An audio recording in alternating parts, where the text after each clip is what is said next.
What happens if you loan someone money and they don't end up paying you back? We'll get into that here shortly. My name is Merrill Taylor. I am a CPA. I've been practicing for a little over 20 years now. We focus on business owners and how to help business owners save money on taxes, specifically people making more than $500,000 and applying niche tax strategies to help them save money on tax. So let's talk about this issue that we see quite often with clients that they do well, they make some money, and then a family member or a friend or someone comes to them and says, hey, I would like to borrow some money to start a business, or I've got this issue over here, we need some medical, or whatever it is, could be anything under the sun, they need some money. And so you loan them that money, fully expecting that money will be repaid, or maybe not expecting it to be repaid, but it's a loan. And the person that you give it to, they think that they're going to pay you back at some point, even if you maybe don't believe it or not. But the intention is for that to be paid back. And sure enough, you get kind of down the road a few years, and you realize, yeah, this money is never going to come back. There's no way I'm going to get it back. What can you do? Is there any tax remedy to that? Well, there are a couple of ways that this can be looked at.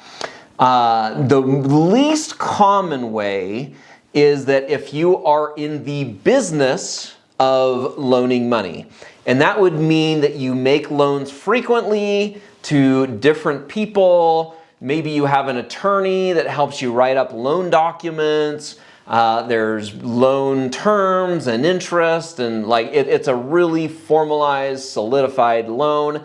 You're doing them frequently, you're doing them often. You have a business basically making loans. If that is the case and the loan goes bad, and you've taken every effort you can to collect on that loan, then that would be deducted as just a normal type of a business expense. So, in terms of accounting, that loan would sit as an asset on your balance sheet. You would basically write off that loan and you would take a loss on it on the P&L. It'd just be a regular loss that would come through, offset any other income that you have there. So that's the rare case of someone being in the business of making loans. In 20 years of doing this, I've probably had maybe one or two clients in the thousands of clients that I've worked with, maybe one or two that would fall into that category. So again, very rare. The most typical case is people are not in the business of making loans. Maybe they've made a loan or two or three, four, here and there to friends and family, or other third parties maybe, but they're not really in that business. It's just something they kind of just do from every now and again. And lo and behold, they made a loan to somebody, and now that loan is not being paid back. What can they do? Well, the tax laws say that you first have to do everything you can to collect on that loan. A loan cannot be deducted until you get to the point where it is absolutely determined that you cannot collect on it. It has to be beyond reasonable doubt. You just know that there has to be some kind of an event that you recognize you're not going to collect on it, and you have to write the loan off in the year that event happens. So let's say that you made a loan to someone and that person has now declared bankruptcy and you just cannot collect the loan. Maybe you contact an attorney and you say, hey, this person owes me money. They just declared bankruptcy. What can we do? Maybe the attorney says, you know what, they're bankrupt. There's nothing you can do. That loan's gone bad. So in that case, you could write off that loan in the year that they declare bankruptcy. The tricky part is if you don't know that until 2 or 3 years later, the timing there could be a little difficult, especially under an IRS audit.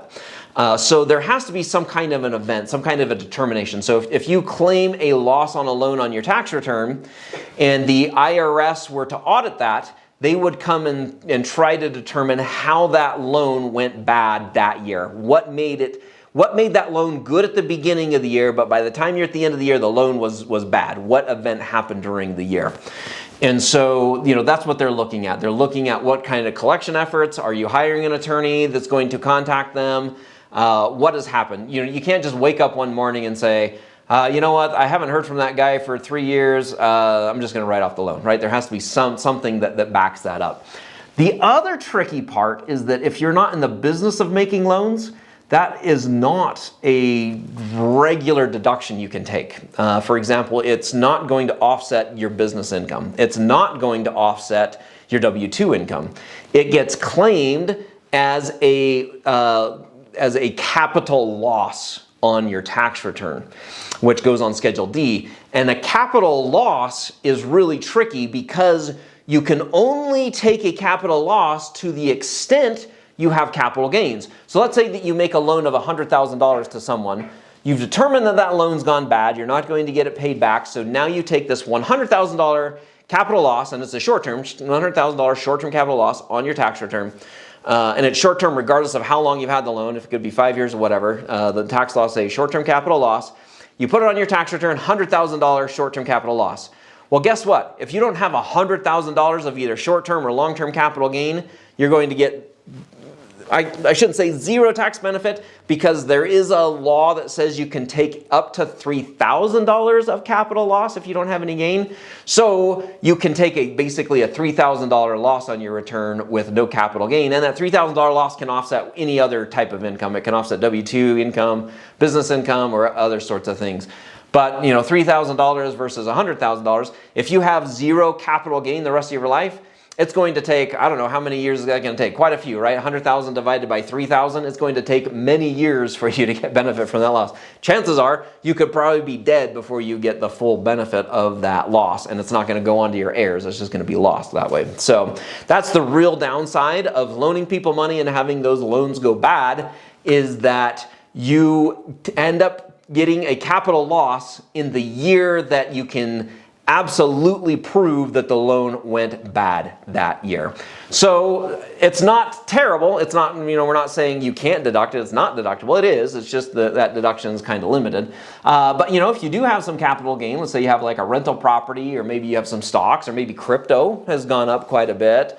You know, crypto is capital gain property. If you were to sell like a rental property, that could generate capital gains. If you owned other sorts of assets that can generate a capital gain, you know, maybe there is this opportunity that you could say it's crypto. Maybe you sell your crypto, recognize $100,000 of crypto gains, then write off this $100,000 loan. That would offset the crypto gains, and you end up paying no tax on the crypto gains. The downside is you lost $100,000 in this loan that has now gone bad.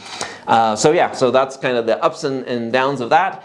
If you want to get more tax updates, then visit us at taxtutor.com and subscribe for our newsletter.